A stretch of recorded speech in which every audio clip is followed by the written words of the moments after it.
दुनिया के कोई भी इंसान हो, उस सबके जीवन में सफलता का सबसे बड़ा अगर किसी का हाथ होता है तो वो उसके शिक्षक का होता है। हम सभी के जीवन की जो सबसे पहली शिक्षक होती है वो हमारी माँ होती हैं।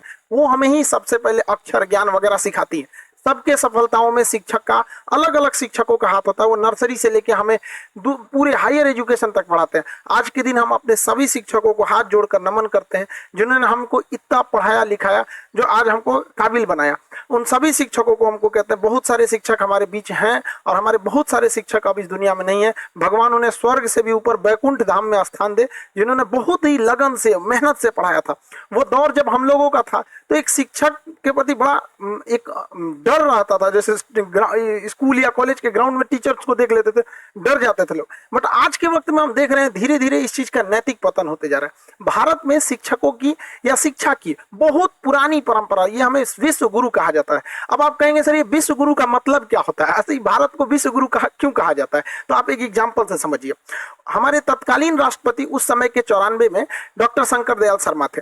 1994 में डॉक्टर शंकर दयाल शर्मा भारत से आधिकारिक दौरा पर ओमान गए। ओमान की राजधानी मस्कत पर जब हमारे राष्ट्रपति डॉक्टर शंकर दयाल शर्मा का हवाई जहाज लैंड किया तो ओमान के जो किंग थे, वहां के राजा, वो कभी किसी को रिसीव करने एयरपोर्ट पर नहीं जाते। अब ये प्रोटोकॉल मतलब नियम कानून होता है। किसी देश के राष्ट्रपति वगैरह नहीं जाते जब तक कोई बहुत खास मेहमान नहीं आ जाता। और लेकिन वहां पर किंग जो है वो प्रोटोकॉल तोड़ दिए। और अमूमन अगर कोई प्रोटोकॉल तोड़ के आता भी है तो वो रिसीव करने के लिए नीचे खड़ा रहता है और राष्ट्रपति खुद उतर के आते हैं। लेकिन ओमान के राजा के यानी ओमान के किंग के साथ ऐसा नहीं हुआ। हमारे डॉक्टर शंकर दयाल शर्मा अभी हवाई जहाज में बैठे ही थे तो ओमान के किंग सीढ़ियों से चढ़कर खुद गए और डॉक्टर शंकर दयाल शर्मा को उनके सीट के पास से जाकर रिसीव करके उन्हें लेकर आए थे। जब ड्राइवर्स और बॉडीगार्ड ने उनको कहा गाड़ी में बैठे तो वहां के किंग ने ड्राइवर को हटाकर खुद ड्राइव किए थे डॉक्टर शंकर दयाल शर्मा के गाड़ी को, हमारे राष्ट्रपति साहब के।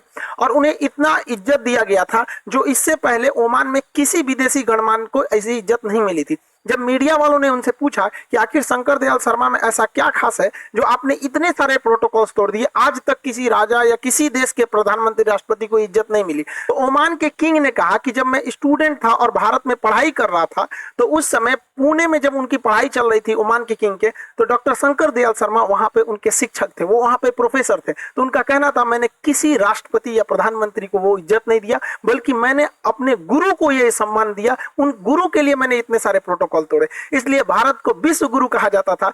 प्राचीन काल से आज तक बहुत सारे लोग भारत में आते हैं, शिक्षा लेकर बड़े बड़े पोस्ट पर पहुंचे हैं। उसके बाद से अभी तक कई सारे राष्ट्रपति प्रधानमंत्री अलग अलग देशों के ओमान में गए, लेकिन उन्हें जो प्रोटोकॉल के तहत ही एक सम्मान मिला, वो सम्मान आज तक किसी को ओमान के किंग द्वारा नहीं मिला जो हमारे शंकर दयाल शर्मा जी को मिला था। हमारे शिक्षक हमको एक टीचर के साथ साथ एक दोस्त, एक गार्जियन की भी भूमिका में रहे।